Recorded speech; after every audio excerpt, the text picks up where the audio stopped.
Jean-François Sens, Monsieur le délégué régional du Comité français d'égalité HM, avec vos propos très émouvants cet après-midi, Mesdames et Messieurs les élus, Madame la conseillère départementale, Mesdames et Messieurs les porte-drapeaux, Mesdames et Messieurs les représentants des associations d'anciens combattants et de victimes de guerre. J'avoue que c'est avec une certaine émotion que je m'exprime aujourd'hui, dans ce contexte effectivement du centenaire de la guerre, mais aussi dans ce contexte d'hommage au juste.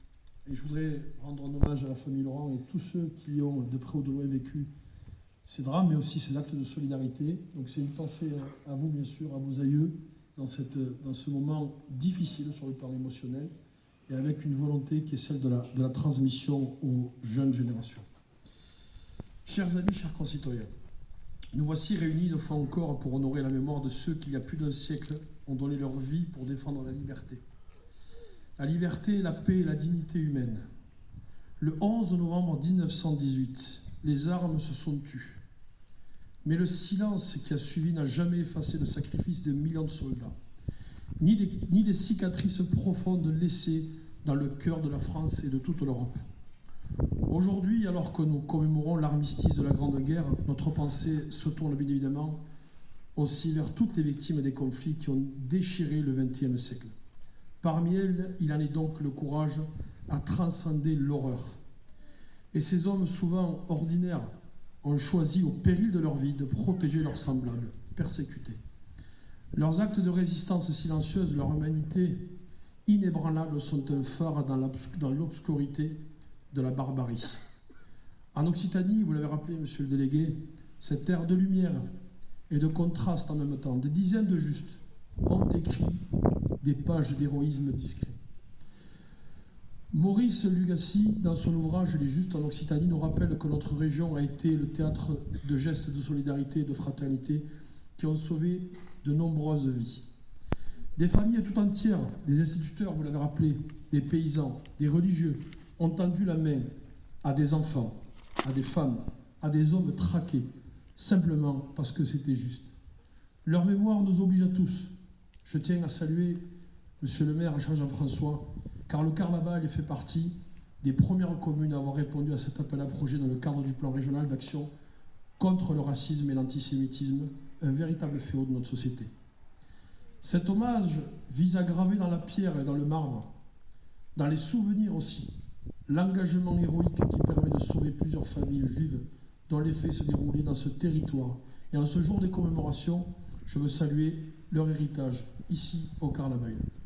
Cette commémoration prend forcément une résonance particulière dans cette année marquée par les 80 ans de la libération des camps de concentration et d'extermination. Elle intervient également dans un climat très préoccupant, avec une montée significative des actes antisémites, racistes et xénophobes. Et bien évidemment, face à cette montée de la haine, nous nous engageons tous à lutter et à poursuivre l'engagement que nous avons initié en 2020 avec la présidente de la région, Carole Delga, dans notre région qui repose sur 3 grands objectifs. Ces objectifs, c'est bien évidemment déconstruire les préjugés, éduquer à l'antiracisme et valoriser la citoyenneté, transmettre l'histoire et la mémoire avec cette jeune génération. Mais c'est aussi accompagner les organisations dans la lutte contre le racisme et l'antisémitisme. Leurs exemples nous rappellent que la paix ne se décrète pas. La paix se construit. Elle se construit par la vigilance, bien évidemment, par l'éducation, par le refus de l'indifférence. Elle se construit également aussi en honorant ceux qui, hier comme aujourd'hui, refusent de se soumettre à la haine. Nous sommes à 2 jours de ce moment tragique qui sont les attentats de Paris, qui ont marqué un tournant dans notre histoire, de notre pays, qui rappellent les heures les plus sombres de notre histoire.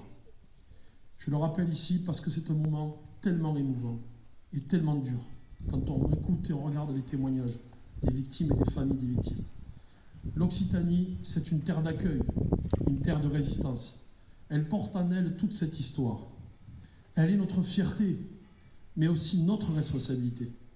À nous de transmettre aux jeunes générations le sens de l'engagement, de la fraternité et de la mémoire. À nous de faire vivre dans nos écoles, nos établissements, dans nos communes, nos villages, dans nos cœurs, l'esprit des justes.